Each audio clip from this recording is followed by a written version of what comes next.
Pernah kepikiran nggak sih kenapa ya dunia kita ini isinya macam-macam banget? Nah, dalam beberapa menit ke depan, kita bakal jalan-jalan keliling dunia buat cari tahu jawabannya. Kita akan lihat gimana loh geografi itu bisa nentuin nasib kita semua.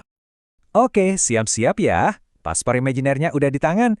Yuk, kita langsung mulai aja perjalanan ini dan kita bongkar apa sih yang bikin tiap sudut dunia itu unik dan keren banget. Pemberhentian pertama kita, peta dunia. Kita mau kenalan dulu nih sama 6 benua utama yang jadi rumah di planet kita. Yap, 6 benua. Dan masing-masing itu punya cerita, iklim, dan budaya yang beda banget.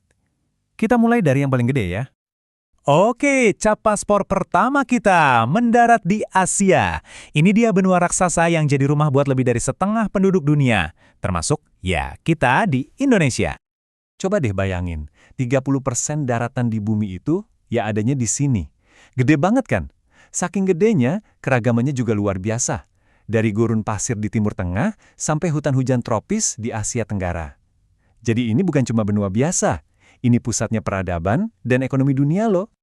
Nah, dari yang paling besar, sekarang kita terbang jauh ke ujung spektrum yang satunya lagi.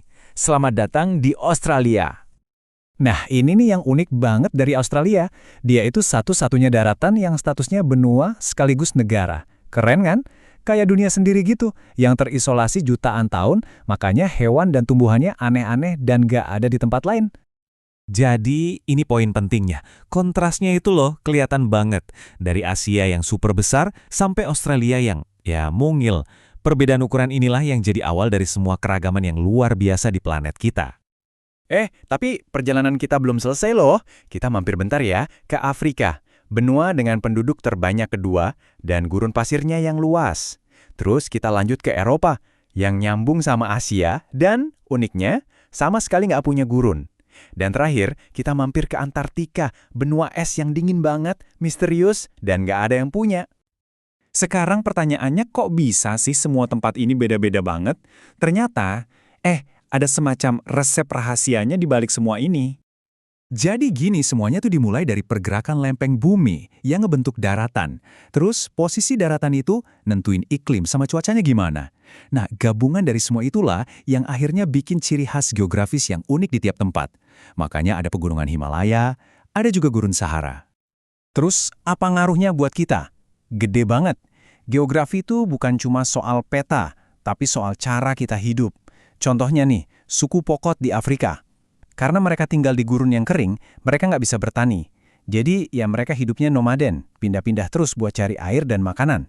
Geografi benar-benar nentuin cara mereka bertahan hidup. Oke, sekarang kita lihat lebih dalam lagi yuk. Anggap aja kita lagi lihat-lihat kartu pos dari berbagai negara yang pinter banget manfaatin kondisi geografis mereka.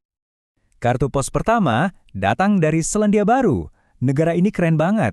Mereka bisa mengubah kondisi alamnya jadi semacam merek global buat produk pertanian dan peternakan yang kualitasnya top. Rahasia suksesnya tuh sebenarnya simple. Mereka nggak ngelawan alam. Tanahnya kan subur dan berbukit-bukit, jadi cocok banget buat ternak domba sama sapi, bukan buat nanam gandum. Nah, karena mereka fokus di situ, ditambah inovasi, akhirnya 95% produk mereka bisa diekspor ke seluruh dunia. Keren! Oke, kartu pos berikutnya. Ada angka ini. Kira-kira ini angka apa ya? Coba tebak. Ini adalah angka dari Denmark. Di sana itu sering banget ada angin kencang, yang kalau dipikir-pikir bisa jadi masalah kan? Tapi mereka malah mengubahnya jadi peluang. Sekarang, lebih dari 45% listrik di negara itu sumbernya dari tenaga angin. Wah, ini contoh cerdas banget sih cara beradaptasi sama geografi. Cerita yang mirip-mirip juga datang dari Singapura. Negara kecil yang sumber daya alamnya hampir nggak ada. Terus, apa yang mereka lakuin? Mereka lihat peta dan sadar kalau lokasi mereka itu strategis banget buat jalur pelayaran.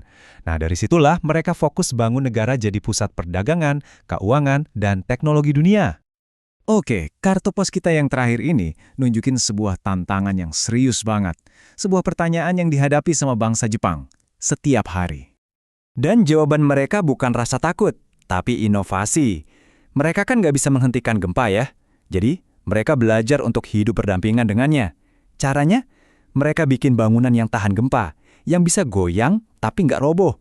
Mereka juga ngajarin anak-anak dari kecil cara menghadapi bencana.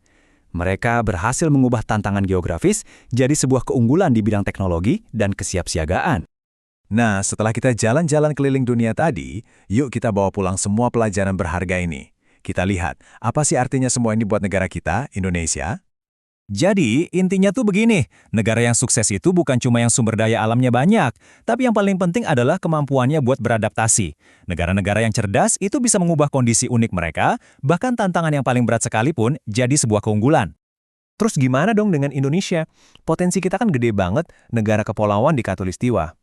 Kuncinya ada di 3 hal. Pertama, inovasi, terutama buat mengelola kekayaan laut kita. Kedua, pendidikan, biar SDM kita makin keren. Dan ketiga, spesialisasi. Kita harus cari apa sih yang bisa jadi Selandia Barunya atau Denmarknya Indonesia? Nah, kita tutup perjalanan kita kali ini dengan sebuah pertanyaan. Coba deh, lihat di sekeliling kamu, di lingkungan kamu sendiri. Potensi apa sih yang ada di situ yang bisa jadi kebanggaan dunia? Siapa tahu, inovasi besar berikutnya justru dimulai dari sesuatu yang ada di depan mata kita.